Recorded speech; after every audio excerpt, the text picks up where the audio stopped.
নমস্কাৰ বন্ধু বান্ধৱীসকল Assam master job YouTube চেনেললৈ আপোনালোকক পুনৰবাৰ স্বাগতম জনাইছোঁ। মই নতুন এটা জবৰ ৰিলেটেড ভিডিঅ' লৈ আহিছোঁ। আপোনালোকে দেখা পাইছে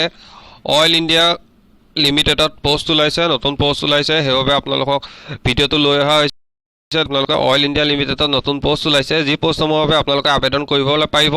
কি লাগিব, কেনেধৰণে আপোনালোকে এপ্লাই কৰিব লাগিব, সকলো বিষয়ে ভিডিঅ'টোত আলোচনা কৰিম। তাৰ আগতে যদি আপোনালোকে এতিয়ালৈকে ছাবস্ক্ৰাইব কৰা নাই, সোনকালে ছাবস্ক্ৰাইব কৰি লওক আৰু ছাইডৰ নটিফিকেশ্যন বেলটো ক্লিক কৰি যাওক। দেখা পাইছে ইয়াত দিছে কণ্ট্ৰেকচুৱেল এছিষ্টেণ্ট ৱেল্ডাৰ ওলাইছে, এটা পোষ্ট আছে, আৰু কণ্ট্ৰেকচুৱেল এছিষ্টেণ্ট ফিটাৰৰ দুটা পোষ্ট আছে। ইয়াত আপোনালোকৰ এডুকেশ্যন কোৱালিফিকেশ্যন আৰু এক্সপিৰিয়েঞ্চ কি দৰকাৰ হ'ব মই কৈ দিছোঁ, শুনি যাওক এফালৰ পৰা। ইয়াত কৈছে 10 পাছ কৰিলে হ'ব বুলি কৈছে আপোনালোকে, আৰু ৱেল্ডাৰ ট্ৰেডৰ আপোনালোকৰ গভৰ্ণমেণ্ট ৰিকগনাইজ ইনষ্টিটিউটৰ পৰা কোনো ধৰণৰ ITI বা আপোনালোকৰ কোৰ্চৰ চাৰ্টিফিকেট থাকিব লাগিব বুলি কৈছে, আৰু মিনিমাম 2 বছৰৰ বাবে আপোনালোকৰ ৱৰ্ক এক্সপিৰিয়েঞ্চ থাকিব লাগিব বুলি কৈছে। আৰু ইয়াত দেখা পাইছে এজ লিমিট দিয়া আছে, জেনেৰেলৰ বাবে 18 পৰা 30 বছৰ বয়সলৈকে আপোনালোকে ইয়াত এপ্লাই কৰিব পাৰিব, OBC আৰু NCL বাবে 18 পৰা 33 বছৰ বয়সলৈকে এপ্লাই কৰিব পাৰিব, আৰু SC ST 18 পৰা 35 বছৰলৈকে এপ্লাই কৰিব পাৰিব বুলি কৈছে। ইয়াত তাৰপিছত আপোনালোকৰ কণ্ট্ৰেকচুৱেল এছিষ্টেণ্ট ফিটাৰৰ বাবে আপোনালোকে 18 পৰা 30 বছৰ, জেনেৰেলৰ বাবে আৰু OBC বাবে 18 পৰা 33 বছৰ, SC ST বাবে 18 পৰা 35 বছৰ। তাৰপিছত আপোনালোকৰ এছিষ্টেণ্ট কণ্ট্ৰেকচুৱেল এছিষ্টেণ্ট ফিটাৰৰ বাবে আপোনালোকে 10 পাছ কৰিলে হ'ব বুলি কৈছে। আপোনালোকৰ ফিটাৰৰ কোনো ধৰণৰ চাৰ্টিফিকেট থাকিব লাগিব বুলি কৈছে, আৰু 2 বছৰ এক্সপিৰিয়েঞ্চ থাকিব লাগিব বুলি কৈছে। ইয়াত আপোনালোকৰ ফিক্স এমাউণ্টটো দিয়া হ'ব 16,640 টকাকৈ দিয়া হ'ব বুলি কৈছে, আৰু ভেৰাইবল যিটো পইচা দিয়া হ'ব সেইটো 640 ৰুপিজকৈ দিয়া হ'ব বুলি কৈছে। তাৰপিছত আপোনালোকৰ কণ্ট্ৰেকচুৱেল এছিষ্টেণ্ট ডিজেল মেকানিকৰ বাবেও একেই, ইয়াত 5টা পোষ্ট ওলাইছে বুলি কৈছে। ইয়াতো 10 পাছ হ'লে হ'ব, আপোনালোকৰ চাৰ্টিফিকেট থাকিব লাগিব ডিজেলত, আৰু 2 বছৰ মিনিমাম আপোনালোকৰ ৱৰ্ক এক্সপিৰিয়েঞ্চ থাকিব লাগিব। ইয়াত যিকেইটা আপোনালোকৰ এজ লিমিট দিয়া আছে গোটেইকেইটা এজ লিমিট একেই হয়, আৰু ইয়াত পে'মেণ্টটো একে দিয়া হ'ব বুলি কৈছে, চেলাৰীটো। তাৰপিছত আপোনালোকৰ কণ্ট্ৰেকচুৱেল ইলেক্ট্ৰিকেল ছুপাৰভাইজাৰৰ 5টা পোষ্ট আছে বুলি দেখা পাইছে, ইয়াত 5টা পোষ্ট আছে বুলি দিয়া হৈছে,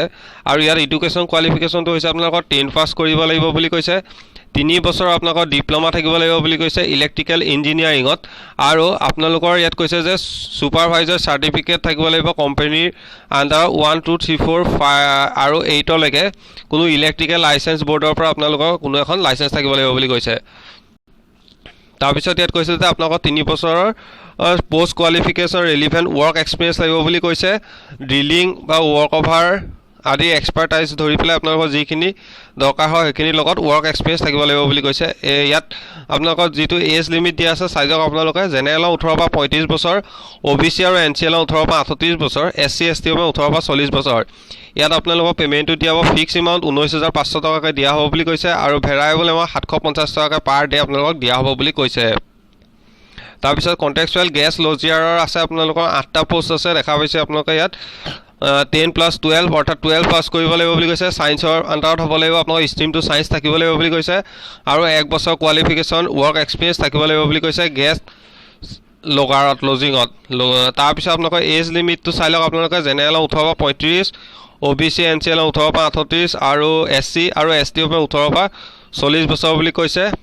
যিহেতু ইয়াত কণ্ট্ৰেকচুৱেল গেছ লজাৰ আৰু কণ্ট্ৰেকচুৱেল এছিষ্টেণ্ট ৰিচ ইলেক্ট্ৰিচিয়ানৰ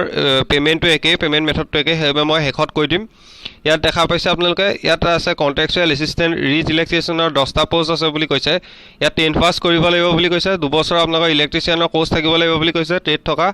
আৰু আপোনালোকৰ ইলেক্ট্ৰিচিয়েল ৱৰ্কছমেনৰ পাৰ্মিট থাকিব লাগিব, ৱৰ্কমেণ্টৰ পাৰ্মিট থাকিব লাগিব, বা ইলেক্ট্ৰিকেল লাইচেঞ্চ থাকিব লাগিব বুলি কৈছে, লাইচেঞ্চ বৰ্ডৰ দ্বাৰা ইছ্যু হ'ব লাগিব, যিখন ৱৰ্ক থাকিব। তাৰপিছত ইয়াত আপোনালোকৰ মিনিমাম 2 বছৰৰ আপোনালোকৰ কোৱালিফিকেশ্যন অৰ্থাৎ ৱৰ্ক এক্সপিৰিয়েঞ্চ লাগিব বুলি কৈছে। এজ লিমিটটো চাই লওক, 18 পৰা 35 বছৰলৈকে আছে, OBCৰ 18 পৰা 38 বছৰ, SC ST 18 পৰা 40 বছৰলৈকে আছে। ইয়াত আপোনালোকৰ পে'মেণ্টটো 16,640 টকাকৈ দিব, আৰু আপোনালোকৰ 640কৈ পাৰ ডে দিব বুলি কৈছে। ইয়াত দেখা পাইছে কণ্ট্ৰেকচুৱেল কেমিকেল এছিষ্টেণ্টৰ পোষ্ট ওলাইছে, 10টা পোষ্ট আছে, আপুনি BSc কৰিব লাগিব, আৰু কেমেষ্ট্ৰিত বিষয়টো থাকিব লাগিব বুলি কৈছে। তাৰপিছত আপোনালোকৰ 1 বছৰৰ ৱৰ্ক এক্সপিৰিয়েঞ্চ লাগিব বুলি কৈছে, গেছ ইণ্ডাষ্ট্ৰীৰ লগত ৰিলেটেড 1 বছৰৰ ৱৰ্ক এক্সপিৰিয়েঞ্চ লাগিব বুলি কৈছে। আৰু ইয়াত দেখা পাইছে আপোনালোকে 18 পৰা 40 বছৰ জেনেৰেলৰ বাবে, 18 পৰা 43 বছৰ হৈছে OBC বাবে, আৰু NCLৰ বাবে, SC ST 18 পৰা 45 বছৰ। ইয়াত আপোনালোকৰ পে'মেণ্টটো দিব 19,500 টকাৰ পৰা দিব বুলি কৈছে, আৰু পাৰ ডে আপোনালোকৰ 750 ৰুপিজকৈ দিব বুলি কৈছে। তাৰপিছত কণ্ট্ৰেকচুৱেল এছিষ্টেণ্ট মেকানিকেল পাম্পৰ 17টা পোষ্ট আছে আপোনালোকে দেখা পাইছে 17টা পোষ্ট আছে এই পোষ্টসমূহৰ বাবে আপোনালোকে যদি এলিজিবল হয় তেনেহ'লে ইয়াত এপ্লাইটো কৰিব পাৰিব ইয়াত প্লাছ 10 পাছ হ'ব লাগিব বুলি কৈছে মেকানিকেল ফিটাৰ ট্ৰেডত কোন ধৰণৰ এখন চাৰ্টিফিকেট ডিপ্ল'মা কোৰ্চ থাকিব লাগিব বুলি কৈছে চাৰ্টিফিকেট থাকিব লাগিব 2 বছৰ ৱৰ্ক এক্সপিৰিয়েঞ্চ লাগিব বুলি কৈছে আৰু 18 পৰা 35 বছৰ বয়স হ'লে আপোনালোকে ইয়াত এপ্লাই কৰিব পাৰিব আৰু OBC হ'লে 18 পৰা 38 বছৰ SC আৰু ST হ'লে 18 পৰা 40 বছৰ ইয়াত আপোনালোকৰ পে'মেণ্টটো দিব 16,640 টকাকৈ দিব বুলি কৈছে আৰু ইয়াত আপোনালোকৰ পাৰ ডে 16,640 টকাকৈ দিব বুলি কৈছে আৰু কণ্ট্ৰেকচুৱেল এছিষ্টেণ্ট মেকানিকেল ICEত 31টা পোষ্ট আছে আপোনালোকে দেখা পাইছে ইয়াতে চবতকৈ বেছিকৈ আছে ইয়াত 10 পাছ হ'ব লাগিব আৰু আপোনালোকৰ মেকানিকেল ডিজেলত চাৰ্টিফিকেট লাগিব তাৰপিছত আপোনালোকৰ 2 বছৰৰ ৱৰ্ক এক্সপিৰিয়েঞ্চ থাকিব লাগিব জেনেৰেলৰ 18 পৰা 35 বছৰলৈকে এপ্লাই কৰিব পাৰিব OBC 18 পৰা 38 বছৰ আৰু SC ST 18 পৰা 40 বছৰ ইয়াত আপোনালোকৰ পে'মেণ্টটো পাৰ ডে দিব 640কৈ অৰ্থাৎ ইয়াত টোটেল ফিক্স এমাউণ্ট যিটো হয় এইটো 16,640 ৰুপিজকৈ দিব বুলি কৈছে গোটেই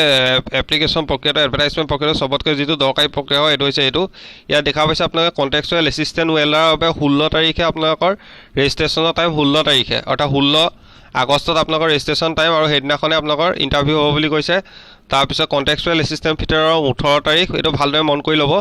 তাৰপিছত আপোনালোকৰ দেখা পাইছে ইয়াত যিটো কণ্ট্ৰেকচুৱেল এছিষ্টেণ্ট এয়া দেখা পাইছে কণ্ট্ৰেকচুৱেল এছিষ্টেণ্ট ডিজেল মেকানিকৰ 20 তাৰিখ 7টা পৰা 10টালৈকে আৰু 20 তাৰিখে আপোনালোকৰ এক্সাম হ'ব ইলেক্ট্ৰিকেল ছুপাৰভাইজাৰৰ 23 তাৰিখে হ'ব আৰু আপোনালোকৰ 23 তাৰিখে ইণ্টাৰভিউ হ'ব বুলি কৈছে কণ্ট্ৰেকচুৱেল গেছ লজাৰৰ 25 তাৰিখে হ'ব তাৰপিছত কণ্ট্ৰেকচুৱেল এছিষ্টেণ্ট ৰিগ ইলেক্ট্ৰিচিয়ানৰ 30 তাৰিখে কণ্ট্ৰেকচুৱেল কেমেষ্টিক এছিষ্টেণ্টৰ 2 তাৰিখে হ'ব 2 ছেপ্টেম্বৰত হ'ব 2/9 হ'ব আপোনালোকে চাই ল'ব তাৰপিছত দেখা পাইছে আপোনালোকে কণ্ট্ৰেকচুৱেল এছিষ্টেণ্ট মেকানিকেল কামৰ 6 ছেপ্টেম্বৰত হ'ব বুলি কৈছে 6 ছেপ্টেম্বৰত তাৰপিছতে কণ্ট্ৰেকচুৱেল ড্ৰিলিং ৰিজমেণ্টৰ 8 ছেপ্টেম্বৰত হ'ব আৰু কণ্ট্ৰেকচুৱেল এছিষ্টেণ্ট মেকানিকেলৰ 13 ছেপ্টেম্বৰত হ'ব ইয়াত আপোনালোকে দেখা পাইছে যিটো ৰেজিষ্ট্ৰেশ্যনৰ টাইম দিয়া আছে সেই টাইমটো আপোনালোকৰ ফৰ্মখন ফিল আপ কৰি আপোনাৰ বায়'ডাটা যি দৰকাৰ হ'ব এইটো সময়ৰ ভিতৰত দিবগৈ লাগিব তাৰপিছতহে আপোনালোকৰ ইণ্টাৰভিউটো হ'ব বুলি কৈছে